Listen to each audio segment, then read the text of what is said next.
नमस्कार मित्रों, आज के वीडियो में हम बात करने वाले हैं शिवलिंग के बारे में। हिंदू धर्म में शिवलिंग की पूजा करने का बहुत ही महत्व बताया गया है। माना जाता है कि शिवलिंग की पूजा करने से वही फल प्राप्त होता है जो कि 36 कोटि देवी देवताओं की पूजा करने से मिलता है। कहा जाता है कि शिवलिंग के अंदर पूरा ब्रह्मांड समाया हुआ है।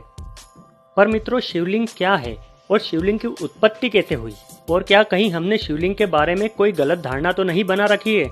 तो चलिए आपको बताते हैं शिवलिंग आखिर है क्या और शिवलिंग की उत्पत्ति कैसे हुई।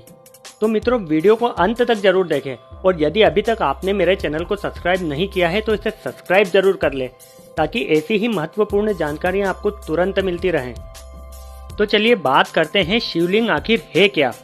अधिकतर लोग या फिर दूसरे धर्म के लोगों ने शिवलिंग के बारे में जो धारणा बना रखी है वो ये है कि शिवलिंग का मतलब होता है भगवान शिव की योनि का रूप या फिर आकार।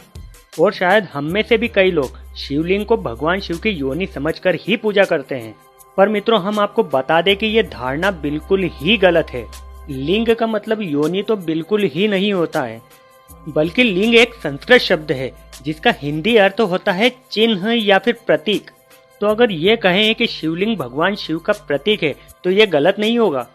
पर यदि शिवलिंग के बारे में यदि कोई गलत धारणा रखे तो ये जरूर गलत होगा। तो चलिए अब बात करते हैं कि शिवलिंग की उत्पत्ति कैसे हुई। पर यह जानने से पहले हमें भगवान शिव के जन्म के बारे में जानना होगा।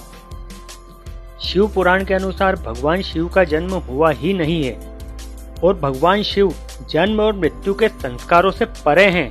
यहाँ तक कि उनका कोई आकार भी नहीं है। तो फिर शिवलिंग कहाँ से आया और इसे शिव का प्रतीक क्यों माना जाता है? पौराणिक मान्यताओं के अनुसार षष्ठी पर सबसे पहले भगवान विष्णु प्रकट हुए, और ब्रह्मांड का निर्माण करने के लिए भगवान विष्णु की नाभि से ब्रह्मा जी प्रकट हुए। पर ब्रह्मांड का निर्माण करने के बाद दोनों देवताओं में बहस होने लगी कि दोनों देवताओं में श्रेष्ठ कौन है। ब्रह्मा जी का मत था कि उन्होंने ब्रह्मांड की रचना की, इसलिए वे श्रेष्ठ हैं, और वहीं भगवान विष्णु का मत था कि वो षष्ठी का पालन कर रहे हैं, इसलिए वो श्रेष्ठ हैं। कई दिनों तक बहस चलती रही पर कोई हल नहीं निकल पाया। पर जब बहस ज्यादा बढ़ गई उस समय आकाश में एक रोशनी उत्पन्न हुई, और इसी रोशनी के साथ उन्हें एक चमकता हुआ पत्थर दिखाई दिया जिसका एक छोर आकाश की तरफ था और दूसरा छोर पाताल की तरफ। साथ ही एक आकाशवाणी हुई कि तुम दोनों देवताओं में से जो भी देवता इस पत्थर के आखिरी छोर को ढूंढ लेगा वो श्रेष्ठ कहलाएगा। आकाशवाणी के अनुसार दोनों देवता खुद को श्रेष्ठ साबित करने के लिए अलग अलग दिशाओं में चल दिए। पर हजारों वर्षों तक ढूंढने के बाद भी जब उस पत्थर का अंत नहीं मिला तो दोनों देवता अपने अपने स्थान पर वापस आ गए। जब विष्णु जी से पूछा गया कि क्या उन्हें इस पत्थर का अंत मिला, तो विष्णु जी ने सत्य कह दिया कि उन्हें इस पत्थर का अंत नहीं मिला। पर जब ब्रह्मा जी से पूछा गया कि क्या उन्हें इस पत्थर का अंत मिला, तो ब्रह्मा जी ने खुद को श्रेष्ठ साबित करने के लिए झूठ कह दिया कि उन्हें इस पत्थर का अंत मिल गया है।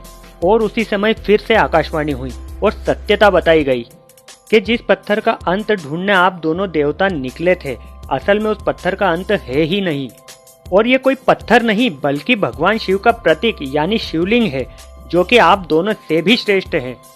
सत्य बोलने के लिए भगवान विष्णु को हर रूप में पूजे जाने का वरदान मिला, और वहीं दूसरी ओर झूठ बोलने के लिए ब्रह्मा जी को कभी न पूजे जाने का श्राप मिला, और इसी प्रकार वो पत्थर भगवान शिव का प्रतीक बन गया जिसे हम शिवलिंग कहते हैं। तो मित्रों, आज की ये जानकारी आपको कैसी लगी कमेंट में जरूर बताएं। वीडियो को लाइक करें और ज्यादा से ज्यादा शेयर करें। इसी के साथ अपने मित्र को आज्ञा दें। मिलते हैं अगले वीडियो में कुछ और रोचक जानकारी के साथ।